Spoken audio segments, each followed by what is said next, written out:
Well, hey everybody, welcome back to the Leaders Village, to our monthly webinar that I'm super excited about. I know that for many of us navigating, especially local churches and ministries these days, a word that defines the culture we're living in is the word polarized. I hear it from church leaders all across the country and beyond.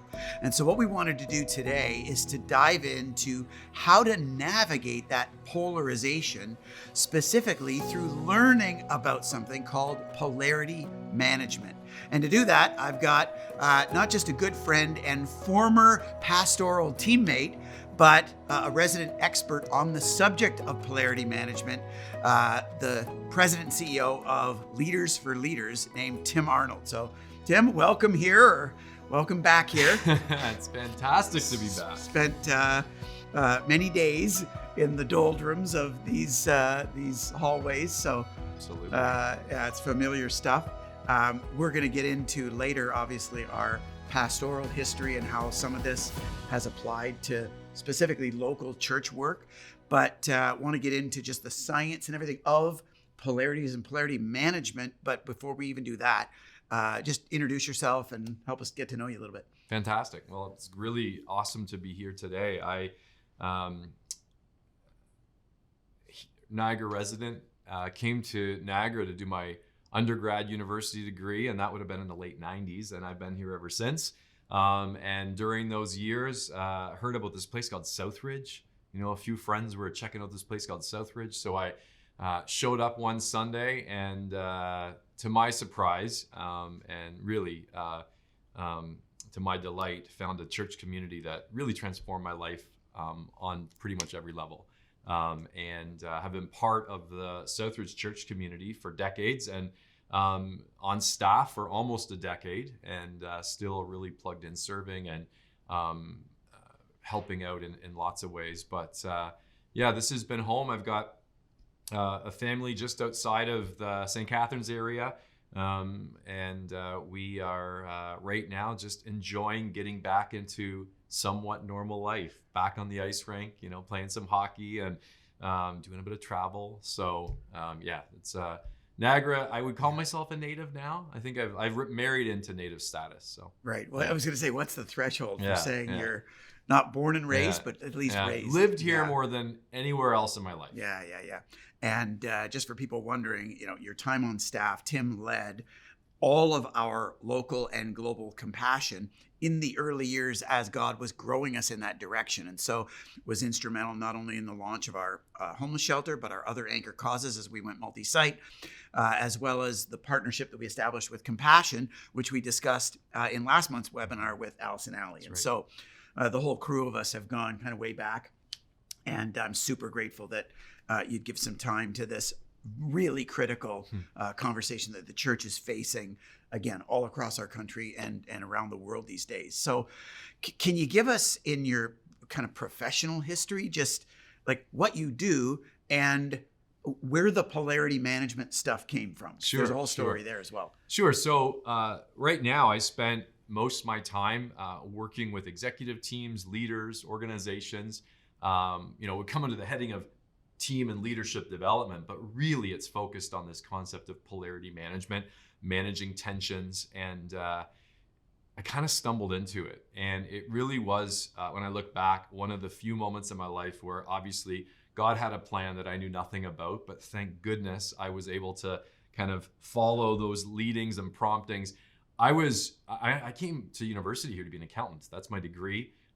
You know, an expert problem solver, and realized after a few work terms that wasn't going to probably be where I landed. So as I was trying to figure out how to pay rent, I had this really unique mix of, on one hand, a business degree, but I also did a lot of outdoor adventure work, rock climbing and paddling.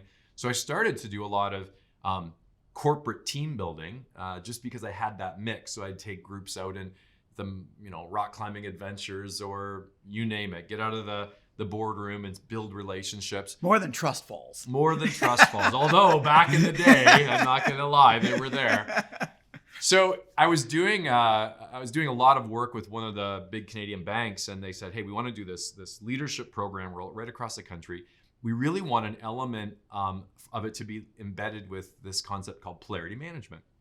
And I'd heard about it. It at that time was in lots of business magazines, and it was kind of a buzz term at the time, but I didn't know enough about it. So of course I said, absolutely, we will absolutely do a polarity management program. So I quickly had to kind of say, okay, I got to get equipped in this.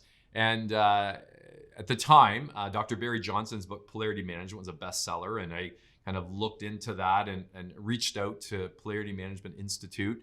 And when I called, and again, this turned out to be just a pretty incredible thing. Dr. Barry Johnson himself ended up answering the phone. And we talked a little bit, and I said, I really want to get kind of, again, in my mind at the time, trained in this tool. And he says, well, interestingly enough, Tim, we have this intensive equipping training program. There's a long list, but he says, we had a spot open up today. And he says, you can fly down and be with us next week. I said, absolutely, I'm in. So, less than a week later, I am with Barry Johnson and a just small group of others. And I was ready to kind of get this to add to my resume, to integrate it into my program. And the very first morning, and I'm going to say within 30 minutes, I mean, we're not going deep. We're talking about surface level things, but I just kept feeling this wave of emotion. And at the time, I wasn't an incredibly emotive person. So I was just kind of going, what's happening here? And I remember like it was yesterday, just this feeling, pay attention. This isn't just a tool you're getting trained in, just pay attention. And, that morning and that week, and then, in the seasons to come, I realized very quickly that this wasn't coincidence. This was actually what I needed at that time personally. And really was a bit of a defining moment in my life in terms of what my, it really had an impact on transforming my faith, my view on relationships, certainly leadership, how teams work.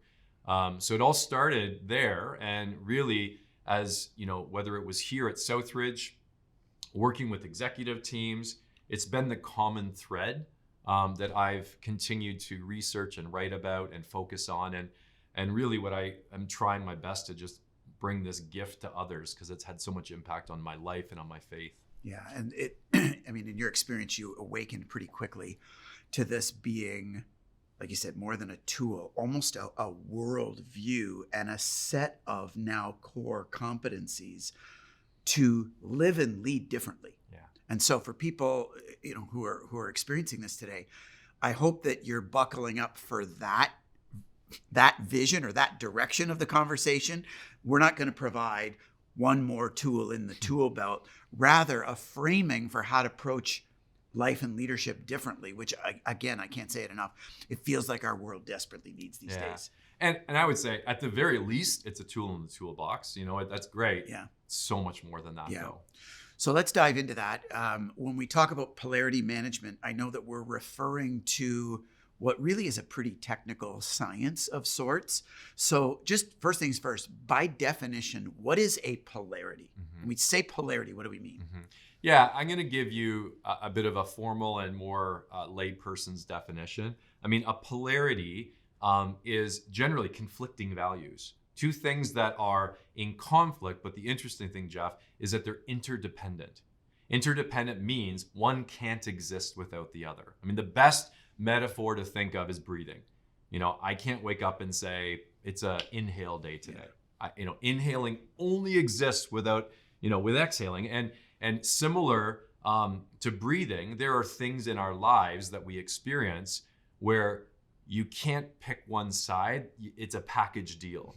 It's not like light or darkness. It's not. It's either day or it's night. Yeah. Right? Yeah, exactly. And there's a relationship between the two. There's a relationship, and as I said, an interdependency. One can't exist without the other. And more importantly, one strengthens the other. So even though, and this is the paradox part, even though it feels like these are opposites, they're options, you don't want to pick one. Yeah. This is a package deal. Yeah. And that's a polarity. And I mean, they show up on all levels of life. I mean, one polarity, and I use the word often tension because it's kind of a word that a lot of people resonate with a little easier. One tension to manage your polarity is, managing work and home. Do I focus on my career and my profession, or do I want a healthy, thriving home life? Well, the answer is yes. And not just because they're interdependent, but they actually strengthen each other. Right now, I'm dealing with tons of organizations that are saying, oh my gosh, we're in the season when we have to embrace change. We got to pivot and adapt. And yet they know we don't want to emerge from this and lose what we're known for. We don't want our reputation to be confused. We've got to embrace change, but that'll only work if we hold on to stability. As a communicator, I need to be clear and concise and truthful. I got to get to the point. And yet, if all I do is live in that space of truth, but I'm not tactful and relational, all I do is shut people down and turn people off. So how do I realize that these things come together?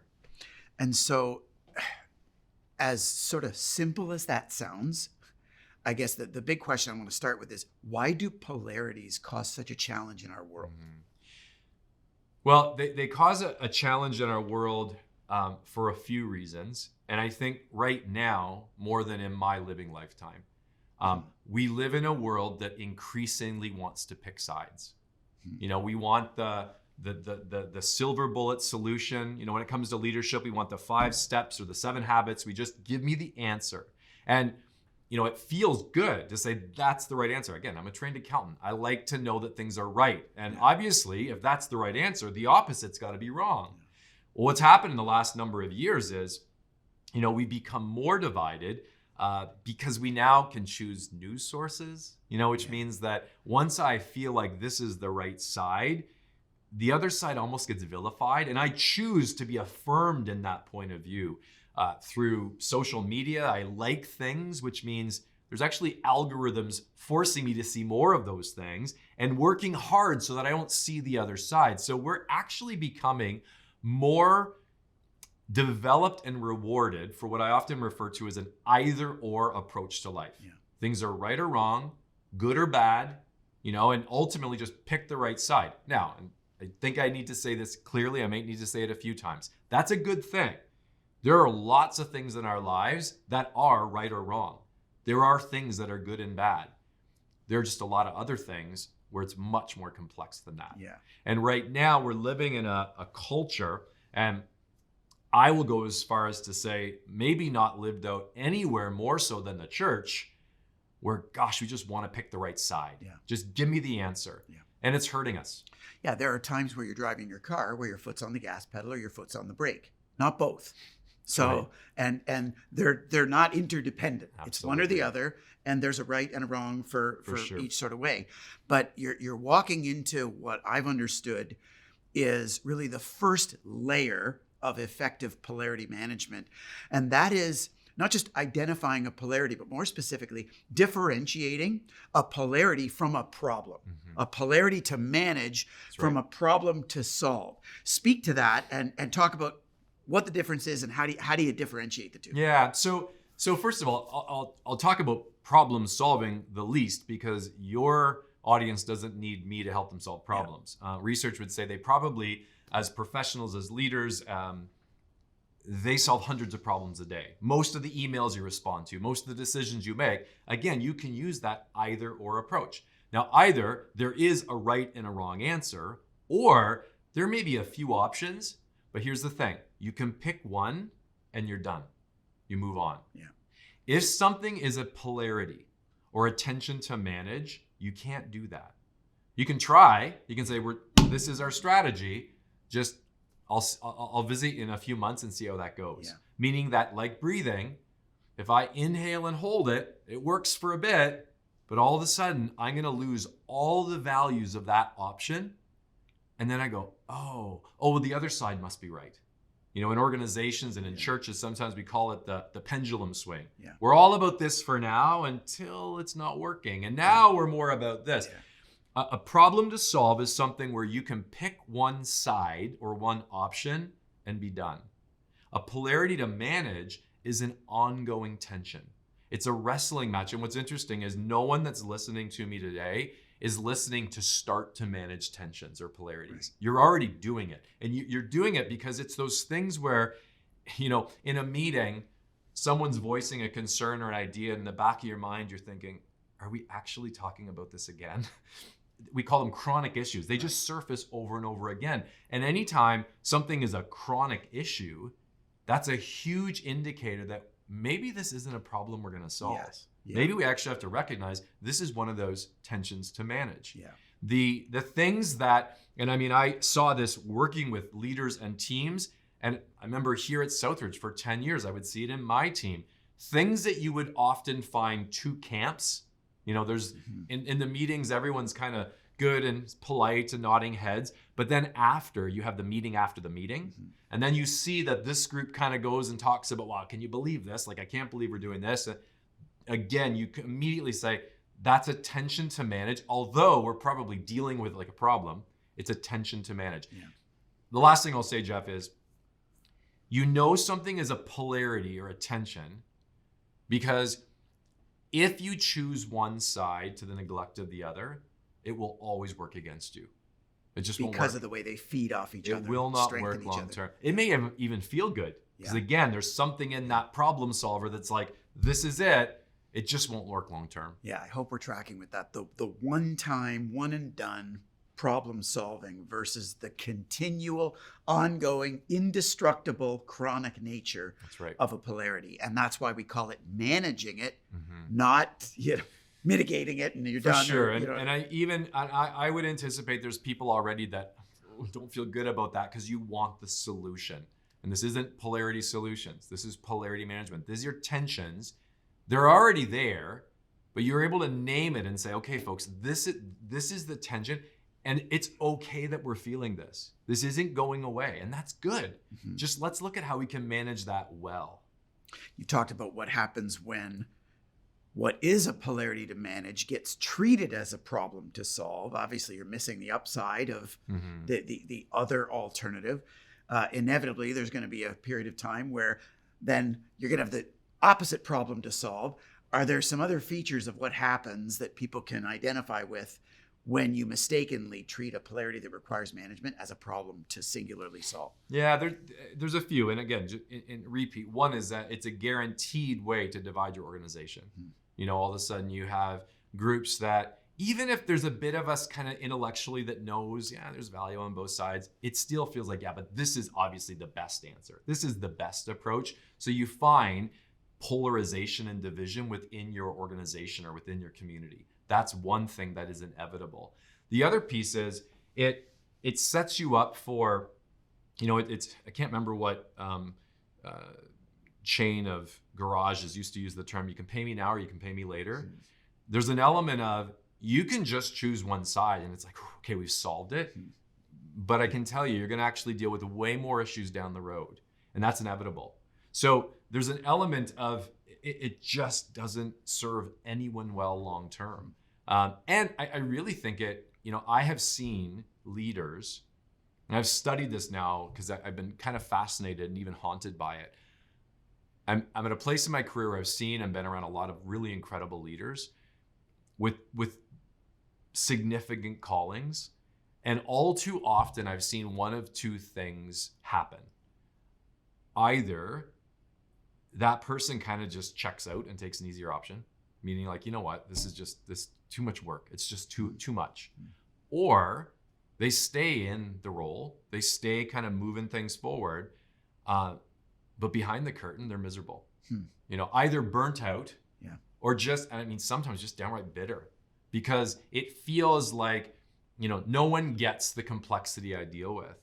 And I think the reason for that is not broken systems and unreasonable people. It's actually just an inability to identify certain things are tensions to manage, they're polarities to manage, and you've got to learn to get comfortable with them, to navigate them well. I've researched now this internationally. Most people, and when I say most people, I'm going to say 95+% of people assume tension's bad. If I feel tension in my team, if I feel tension in an email, it's bad, which means that I do one of two things. I ignore it, just pretend it's not there, or I avoid it at all costs. And yet, the thing that's actually helping that person not only stay in the game, but thrive is to embrace it. And this is super important. I know we've talked privately about how you lean into deliberately using the word tension to your peril, Mhm. because you know that so many people Mhm. are averse to it. And every time you use that word, it triggers feelings that people inherently don't like Mhm. and want to opt out of. Where counterintuitively, that's the reason why you're using and why you're leaning into the word tension, so people can elicit those feelings in order to learn to embrace them, not to avoid them. And so if you're feeling that now, I would encourage you to kind of lean in the way that Tim would hope that you would lean in. Yeah, and I mean, my first book was called The Power of Healthy Tension, and yet, even after reading that title, people would say to me, I'd say, so here's my first slide, Power of Healthy Tension. I say tension, you think what? And again, we'd mind map this, like stress, conflict, headache, avoid, abort. It's just, it's so bad. And it's like, wow, we've been conditioned to assume that tension's bad and you need to mitigate or avoid it or just ignore it. And it's the worst thing we could do. So let's shift gears then and move from identifying polarities, understanding what they are, to actually managing them. And at this point, again, in the technicality and the science and the Dr. Barry Johnson wisdom, there's a very specific approach that starts with what's called the Polarity Map. In very kind of garden variety terms, walk us through that. Yeah, and if it's okay, Jeff, I'll even step back one, Sure. because you said identify, and identification is huge. It's part of it, yeah. Because before we even map it and start to like leverage it, just naming it can make a huge difference. I know, I helped lead the homeless shelter, and we had this small group of folks that were so committed to the vision and the mission. And yet I was frustrated because you'd sense this division, and, kind of the teams had their own little camps and beliefs, until we started to say, folks, I know there's some underlying polarities that we just haven't identified yet. We're feeling it, we haven't identified them yet. And we just started to work on just what are they? And it took us a little while, but one that was pretty obvious and yet naming it was huge was, like, we have our friends coming through the door from the streets, and we ultimately want to serve and ultimately be the hands and feet of Christ to these folks. What that means is, on one hand, my coaches who did a lot of one-on-one work would say, we're unconditionally accepting. I don't care what you've done. I don't care what you do. You'll always have a place here. My managers, though, who had to kind of keep the place safe and make sure that there was justice for all, would say, it's accountability. We're actually going to we love you enough to hold you accountable, and there's consequences and house rules. And that was already the rumblings and arguments until we said, wait a minute, I think that's it. Yeah. I actually don't think we'll ever love and care for people unless we can at the same time be unconditionally accepting and hold people accountable. And not just the folks we serve, each other. Yeah. And then all of a sudden, it was almost like the team went, oh, so we actually don't want to pick a side. You relieved the tension. No, it was just like, just naming it. It was like, we've been worried and working and frustrated by this division. It's like, it's both. And to the point that once we named it, the team actually started to unify and say, if we're not feeling this tension, someone else should be doing this work. Yeah. Like, this is it. If we're going to love and care for people, we have to hold those things in tension. Which is the counterintuitive or counterintuitive reason why you lean into the word tension, because seeing is relieving. Seeing is relieving. I'll give you one more, and I hope this is helpful. But again, just why naming it is so important.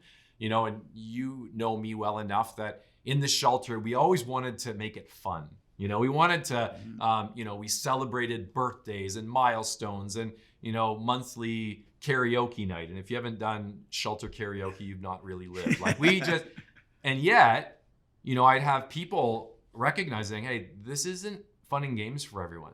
Like, this is life and death for some people. And folks right now aren't, in a laughing place all the time. And again, you could say, okay, well, are we going to be about fun?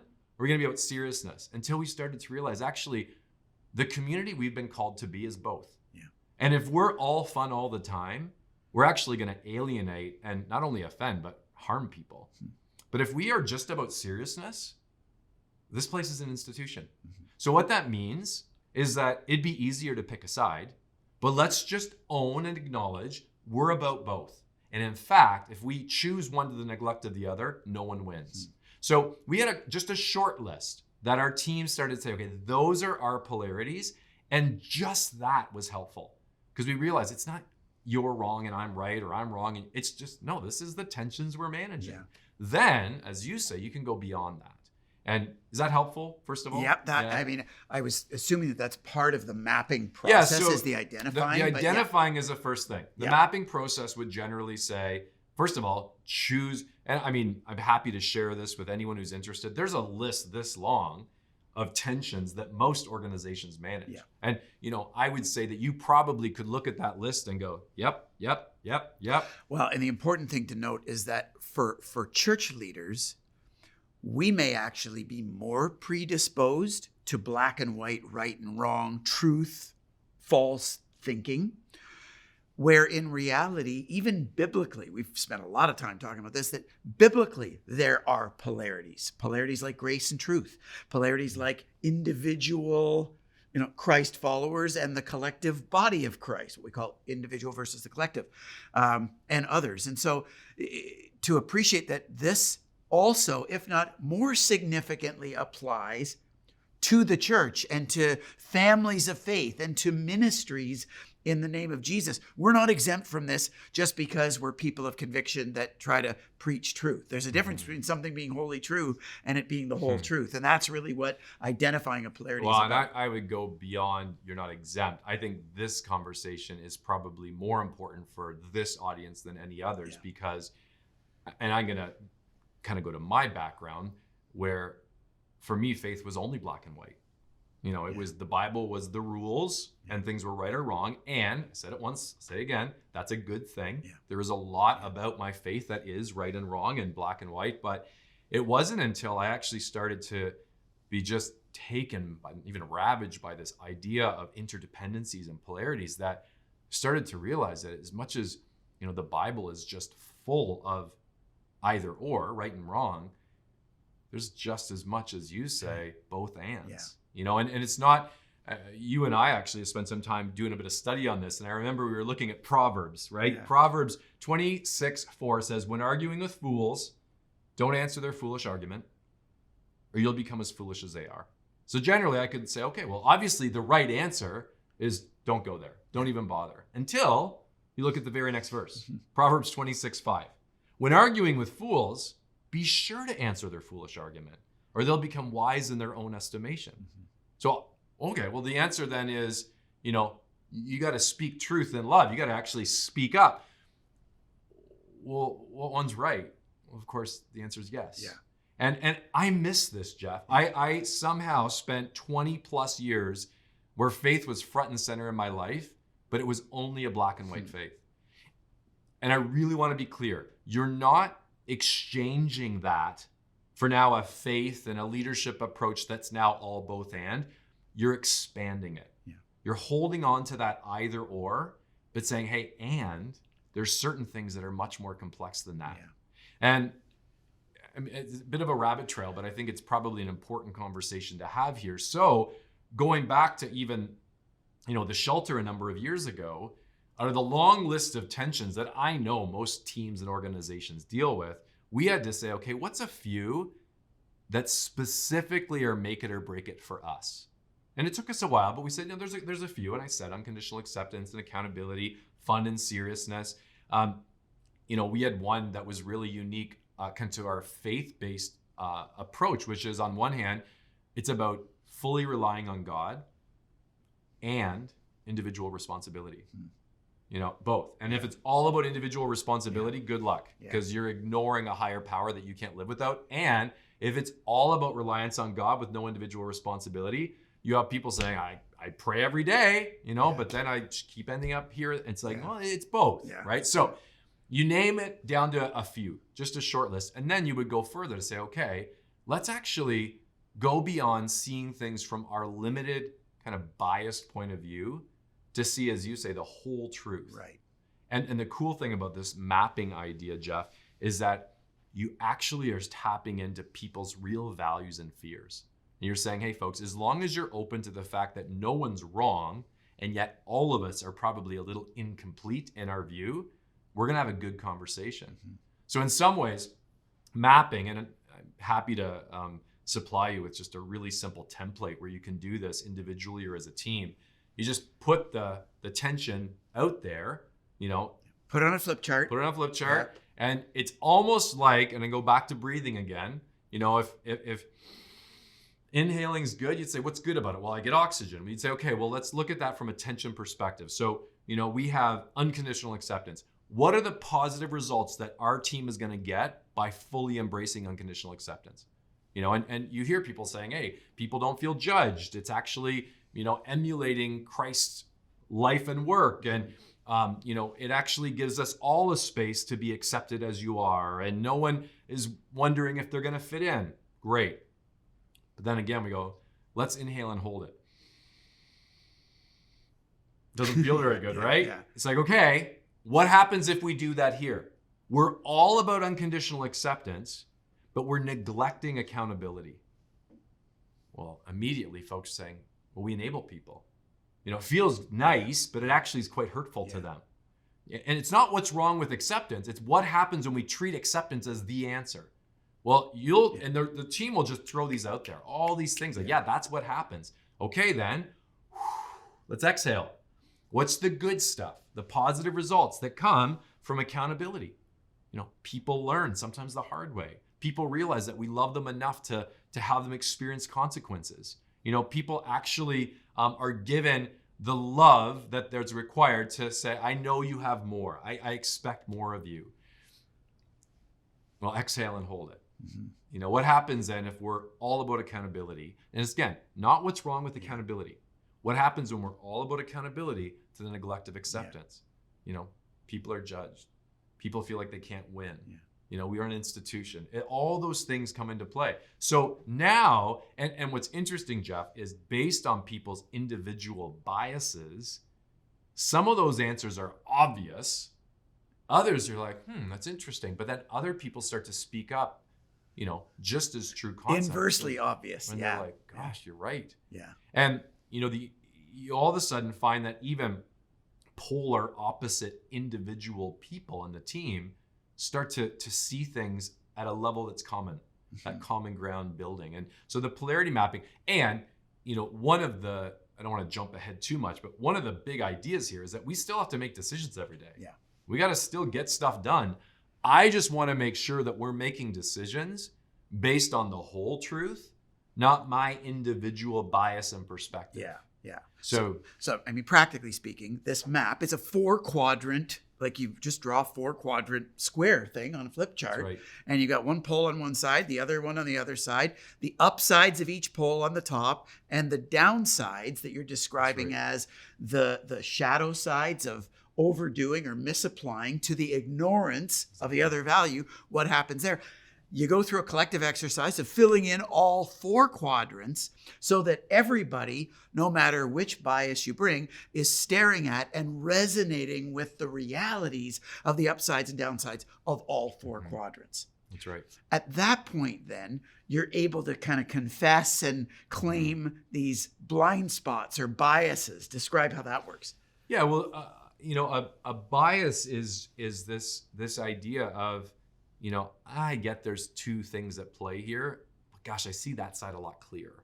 It's my point of view. It's my preference. The interesting thing is I have found that when it comes to tensions that really matter in your workplace or in your team or in your church, people always have biases. Yeah. And it doesn't mean they like one and hate the other. Yeah. It just means, it's kind of what I see first. That's where I'm most comfortable. So what I encourage any team I work with to do is don't try to break down that bias. Don't try to destroy it. Don't be, watered down. Bring your bias. Bring your point of view. Bring your, because it's coming from either the job you have or the way you're wired or kind of God's unique gifting in you. Just realize that that's part true. It's partly true. So when people can say, hey, this is what I love about this side, and here's kind of why I get a little concerned about the other side, then thought leader Adam Grant has a great quote. He says, you can argue like you're right so long as you listen like you're wrong. Meaning you bring what you see and bring it with confidence and conviction and have the humility to say, I know that I'm missing something. And I said this once, I'll say it one more time.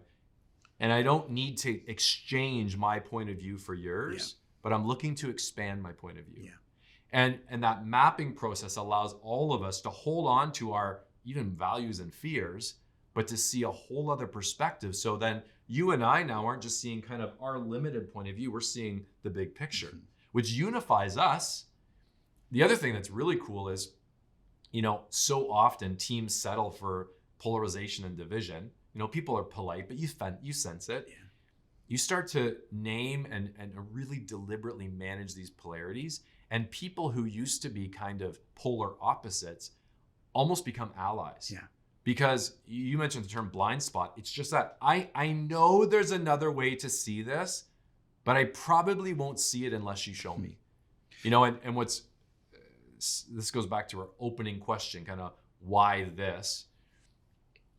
We live in a world that wants to be affirmed in our biases. If I have a political point of view, I probably watch those news sources and I like those things on social. So I see more of those things.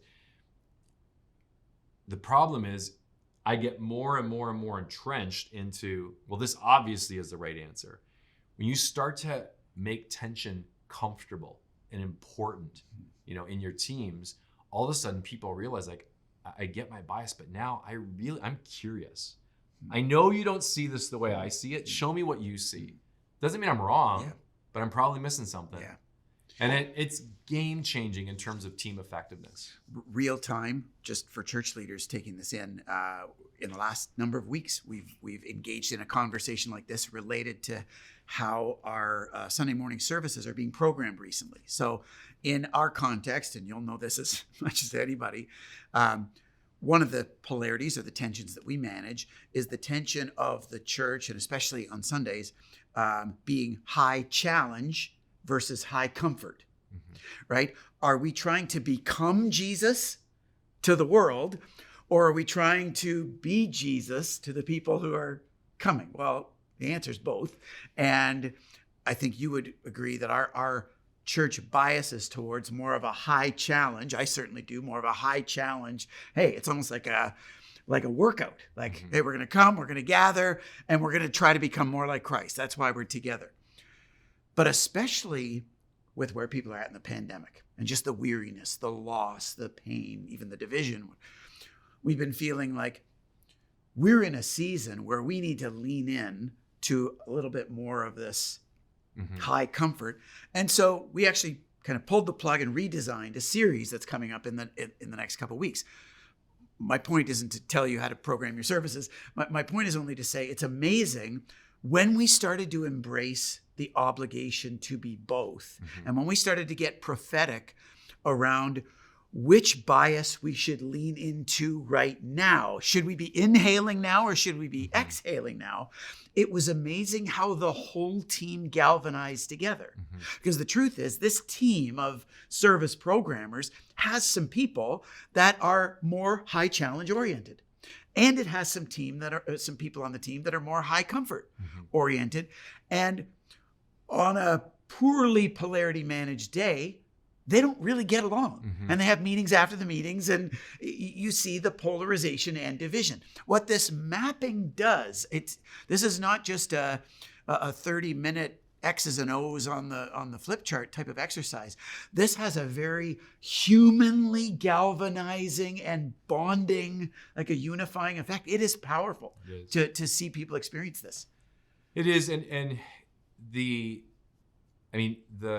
the ability to even take the time to, again, name the challenge, comfort, tension as being, I use the term often, that's a crux polarity for us right now. That there's a long list of tensions we manage, but right now, this is a crux. Now, how you manage it will look different in all other churches, as it should. This is your unique, and it doesn't mean, and I didn't say this earlier, I should really be clear here, this doesn't mean meet in the middle all the time. You know, you may be strongly weighted towards one side. That might kind of feel that, hey, our unique, calling is more on the challenge side. It's just being mindful that once that becomes our answer, we're not even going to get the values we're looking for. So let's just keep thinking about, we still have to make decisions and plan series, but what's the right way to manage that right now? And, there's a Donald Miller has a great quote: binary thinking is the enemy of creativity. So once we enter the room saying, okay, are we going to be about challenge or are we going to be about comfort? Well, we can make a call and probably half the room will be happy and half of them will say, oh, I'll tell you how this will end in a little bit. Like that can happen. Yeah. But the moment that we say, okay, we want to move into this next series that gets the value of comfort and the value of challenge, not in a watered down meat in the middle. But we want the values of both. What does it look like right now? What series is going to allow us to manage that tension better in the season ahead? Well, what you probably experienced, because I've seen this happen again and again, all of a sudden that division, choose a side, becomes a unifying, okay, how are we going to do this? How are we going to do this? So tell me, if we did this, what would you feel? Because I know you don't see it the way I see it. And you have that, challenge or comfort all of a sudden become this unified. We are going to relentlessly manage this, focus on this, because ultimately that's going to serve everyone well. Yeah, this is how the conversation changes in people and in teams. Instead of kind of driving the upside of your bias and the downside of the alternative bias, those two quadrants of the four, you together are, it's interesting you use the word creativity from Don Miller, like you're uniting creatively on how to champion in the two boxes that represent the two upsides, because the goal is to live more chronically in the upsides of the right? And so just appreciate this is game-changing conversation if you can engage your team in the technical process of identifying, mapping out, and completing the map of a polarity. So let's shift gears to try to get a little bit more practical here, because if we're looking to do this in an ongoing, helpful, clearly identified kind of a way, one of the fastest ways to start doing that well is through the books that you've written. So your first book, you've already mentioned almost apologetically because it used the word tension. Just talk about that for a moment, The Power of Healthy Tension, and then we'll get into your most recent book. The Power of Healthy Tension.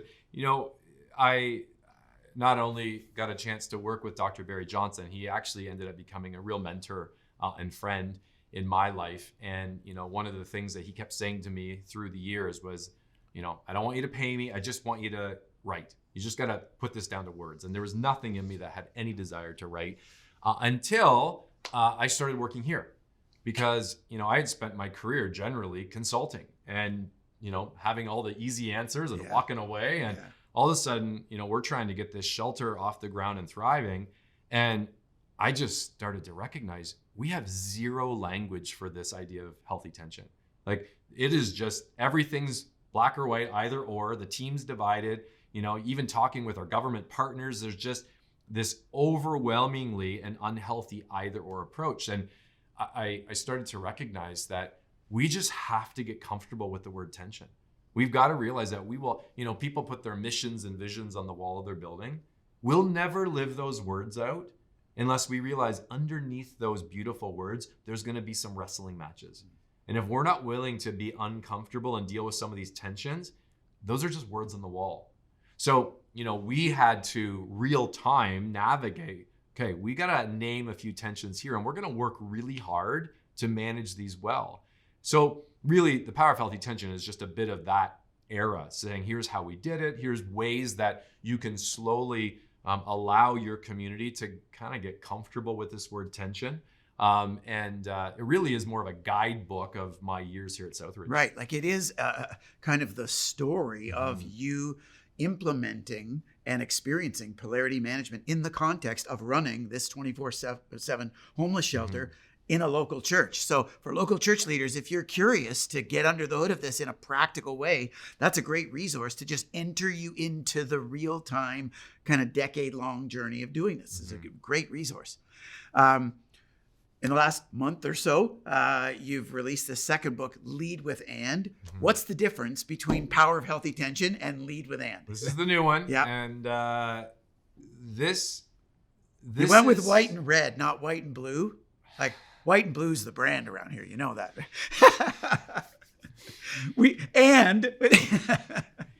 The piece that I think I started to notice even after Power of Healthy Tension started to take off, and I've seen it have really positive impact, there was two things that I felt still could use a little bit of work. One is it's easy to talk about polarity management and it still feels like this ethereal concept, which in some ways it is. It's a way of thinking. It's a way of relating. So like that's a good thing. But I had people saying, okay, but what do I do? Like, just tell me what to do. And the other piece is there is a role that a leader plays in this that was ignored in the first book that I felt I had to speak to. Because if people are going to recognize that these polarities and tensions are safe to lean into, they've got to know from leadership that it's safe. And they also have to see it kind of modeled because the leader really sets the tone in saying, no, this is a good thing. They invite people in to manage these tensions. And the work that I did that led to this book was whether you're running a shelter or a Fortune 500 company, there are a short list. I have 6 tensions that I guarantee you're wrestling with every day. You may not have named them, but they're there. And interestingly enough, Jeff, I feel like they've almost even been accentuated through COVID. I talked about change and stability. Another one right now that I bet every one of you can relate to is I need to be a leader with high expectations. I need to call out the best in myself and my team, and yet I need to have equally high levels of grace and understanding and realize that everyone's fighting a battle I know nothing about. How do I be both an expectations and grace leader? One that is a real practical one is mission and margin. We are all about kind of what God's called us to be, or what, ultimately this organization's about. And yet, if all we do is focus on mission and don't pay attention to the bottom line, we're not going to be living that out very long or very effectively. If all we do is focus on the bottom line, we're just an organization putting in time. So I've named those 6, and then the majority of what I focus on now, what I'd love for your folks to be thinking about is what's my role as a leader in helping my organization, my team, start to understand these tensions, these polarities, and start to have the skills and the confidence and even the excitement to lean into them. And instead of, the Power of Healthy Tension was really about your leadership story and experience. The chapters that are organized around these tensions, these common chronic tensions, you've actually interviewed other leaders and kind of used their stories that we can enter into kind of as lab rats for what it's like to think about and experience the upsides of these chronic tensions. So yeah, that was fun. And I, again, what kind of haunted me enough to move into writing the book was seeing so many people who either tapped out or just became bitter. So then I thought, okay, well, who would be on the opposite end of that continuum? So for every tension or polarity that I focus on in a book, I think of the single person who I think manages that tension better than anyone I know. And so incredibly grateful that everyone I reached out to and asked was up to being interviewed.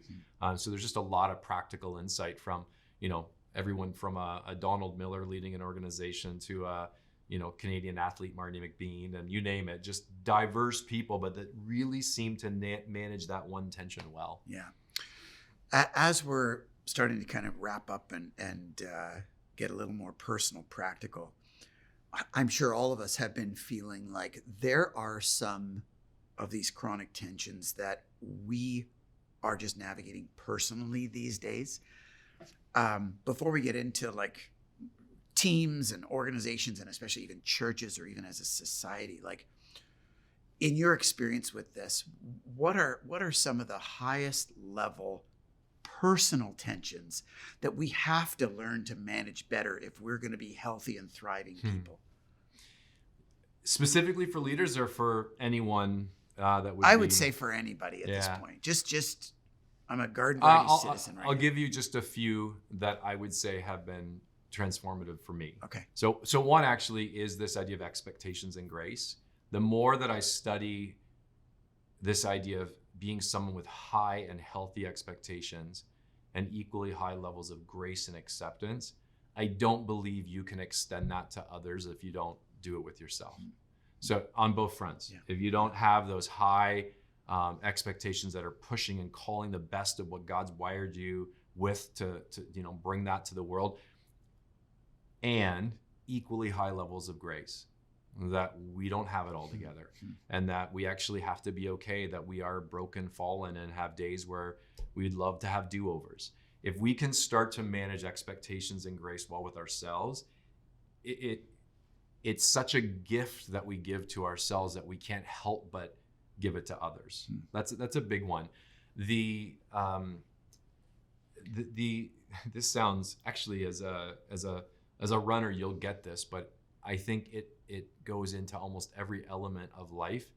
There's a fundamental tension of activity and rest that is just foundational to being healthy. Activity, being pushing, goal setting, achieving, and it can be applied to a physical level, mental, relational level.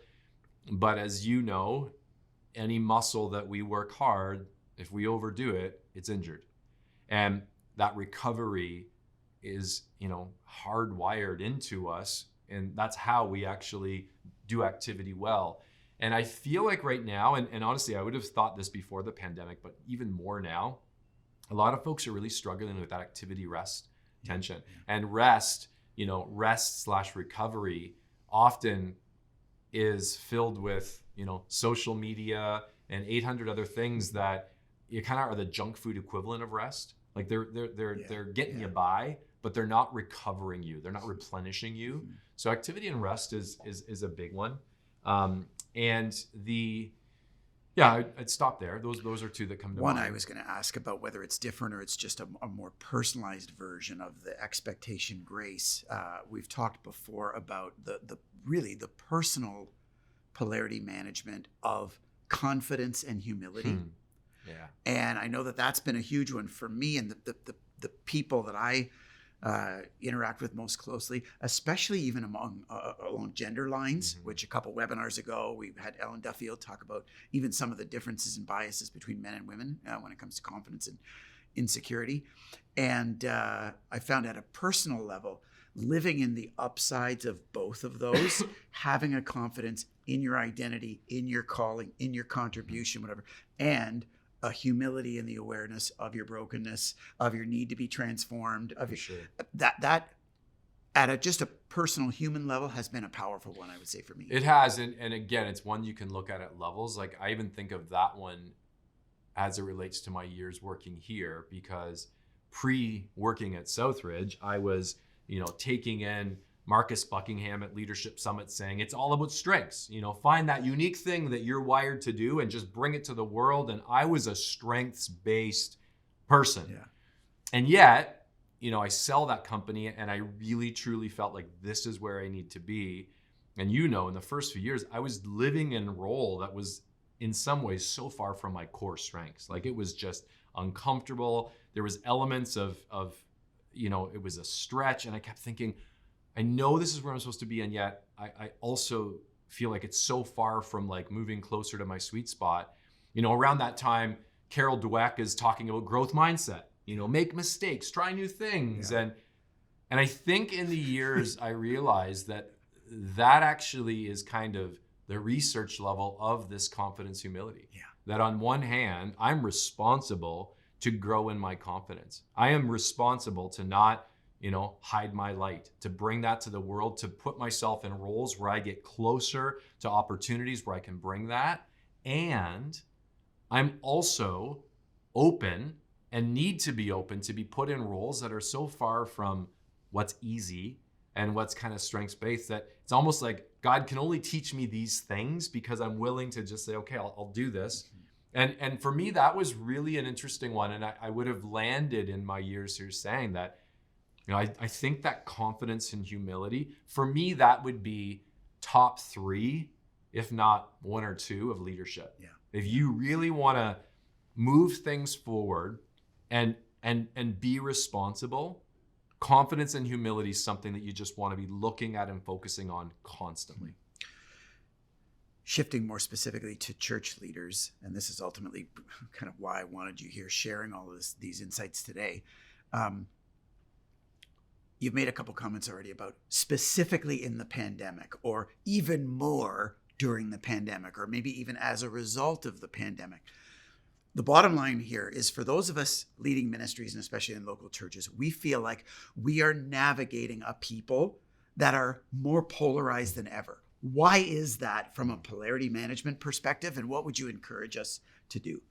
I think there's a few reasons for it. I think one is that people actually have been more isolated, which means that we have been less socialized to other viewpoints and perspectives, and more inundated with our screens and our phones and things that support our viewpoints, which means that conversations that I might have been able to have with someone who see things different than me 2 years ago, I almost don't have the space for it now, because I'm just so convinced that not only am I right, but this is just and loving.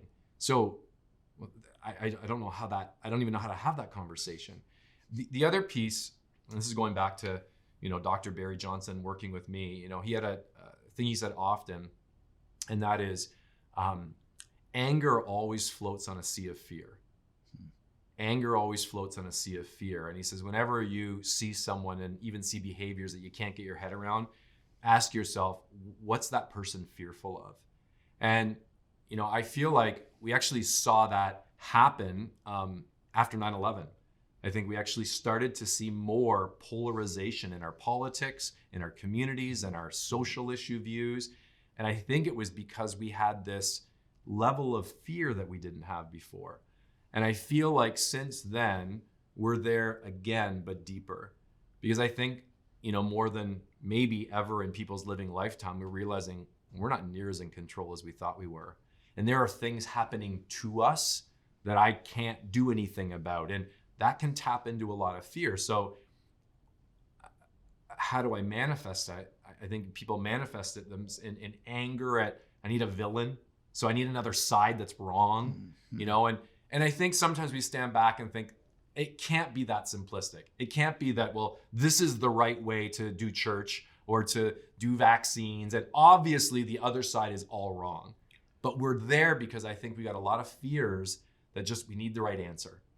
So, it's interesting because I feel like it kind of comes back into the whole comfort challenge. I think right now we do need to be challenged to recognize, folks, we're living in a complex world where both of these things can be true, where there's some tensions or polarities, where there's value and truth on both sides. We need the comfort, though, to say, and it's okay. We're gonna actually navigate these together.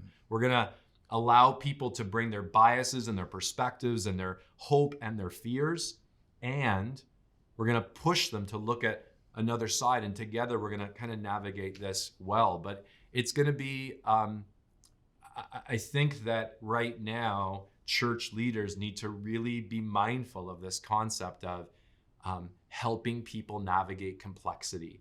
And the way forward is full of some of these tensions. And this is an important conversation right now. Yeah, I feel like we are entering a season that demands the lenses to see, and ultimately the competencies to manage chronic ongoing polarity, personally and as teams and as a society like never before. And so I hope the church leaders listening will take this not only seriously, but to be inspired to run with and incorporate in the way that we're leading our people in the way of Jesus. For people who are tracking with us that want to follow up with you or want to access more of what you know and have and can do, how can they find you? Social, website, that kind of stuff? You know what? The easiest way right now is just leadwithan.com, not .ca.com, leadwithan. And I will say, for anyone who's intrigued by that Polarity Map, there's some really good resources there that you can download that allow you to do that with yourself or your team. So yeah, take advantage of that. And there's lots of great links there that folks can go to the next step. Knowing that you're a corporate marketplace team and leadership development guy right now, there was a decade of pastor's heart there. Knowing a lot of our viewers are in the trenches of local church leadership. Any sort of final thought or encouragement to them, knowing you've spent a decade of your life living in those tensions and some of the heartache and challenge of local church life as well? I go back to even what has pushed me to continue to do this work. And that is probably in my work here, looking at people in the church, in the community, on the stage. If you're working in a local church, in a faith-based organization, there's something in you that is desiring to make a difference. And there's something in you that's wanting to take on responsibility. You're willing to take on that weight of responsibility. And I've seen it again and again and again. It's easy to, convince yourself it's too hard. I'm just going to do something easier. Or to just keep plugging. But if you're honest with yourself, you look at that face in the mirror and you're not happy. You're struggling. And I mean, there can be lots of reasons for that, but I'm telling you, if you can be someone who really starts to be the leader who can solve problems, have that either or approach, but push yourself to start to get comfortable with tension. Start to name a few that you'd say, yeah, I'm dealing with that constantly, and make it safe for people around you to navigate that and say, hey, we are in a world that loves to pick sides and is obsessed with either or thinking.